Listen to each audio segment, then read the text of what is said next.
ಪಶ್ಚಿಮ ಬಂಗಾಳದ ವಿಧಾನಸಭಾ ಚುನಾವಣೆಯ 2ನೇ ಹಂತದ ಮತದಾನಕ್ಕೆ ಮುನ್ನ ಪ್ರಧಾನಿ ನರೇಂದ್ರ ಮೋದಿ ಅವರು ಬರಾಕ್ಪುರ್ನಲ್ಲಿ ಬಿಜೆಪಿಯ ಬಲ ಪ್ರದರ್ಶನ ಮಾಡಿದರು.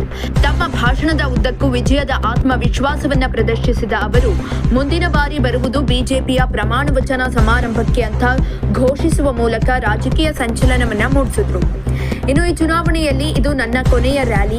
ಮೇ 4ರ ಫಲಿತಾಂಶದ ನಂತರ ಖಂಡಿತವಾಗಿಯೂ ಬಿಜೆಪಿಯ ಪ್ರಮಾಣ ವಚನ ಸಮಾರಂಭದಲ್ಲಿ ಭಾಗವಹಿಸಲು ನಾನು ಹಿಂತಿರುಗುತ್ತಿದ್ದೇನೆ ಅಂತ ವಿಶ್ವಾಸ ನನಗಿದೆ ಅಂತ ಮೋದಿ ತಿಳಿಸಿದ್ದಾರೆ. ಬೆಳಗ್ಗೆಯಿಂದಲೇ ಕಿಲೋಮೀಟರ್ಗಳಷ್ಟು ಉದ್ದಕ್ಕೂ ಸಾಲುಗಟ್ಟಿ ನಿಂತಿದ್ದ ಜನಸ್ತೋಮವನ್ನ ಕಂಡು ಅವರು ಭಾವುಕರಾದರು ಮತ್ತು ಜನರ ಈ ಆಶೀರ್ವಾದವೇ ನನ್ನ ಉತ್ಸಾಹಕ್ಕೆ ಕಾರಣ ಅಂತ ತಿಳಿಸಿದ್ರು. ಆಡಳಿತಾರೂಢ ತೃಣಮೂಲ ಕಾಂಗ್ರೆಸ್ ವಿರುದ್ಧ ಪ್ರಧಾನಿ ಕಿಡಿಕಾರಿದ್ರು. ಬಂಗಾಳದ ಅಭಿವೃದ್ಧಿಗೆ ಟಿಎಂಸಿ ಬಳಿ ಯಾವುದೇ ಮಾರ್ಗಸೂಚಿ ಇಲ್ಲ, ರಾಜ್ಯಕ್ಕೆ ಈಗ ಡಬಲ್ ಎಂಜಿನ್ ಸರ್ಕಾರದ ಅಗತ್ಯವಿದೆ ಅಂತ ಅವರು ಒತ್ತಿ ಹೇಳಿದ್ರು.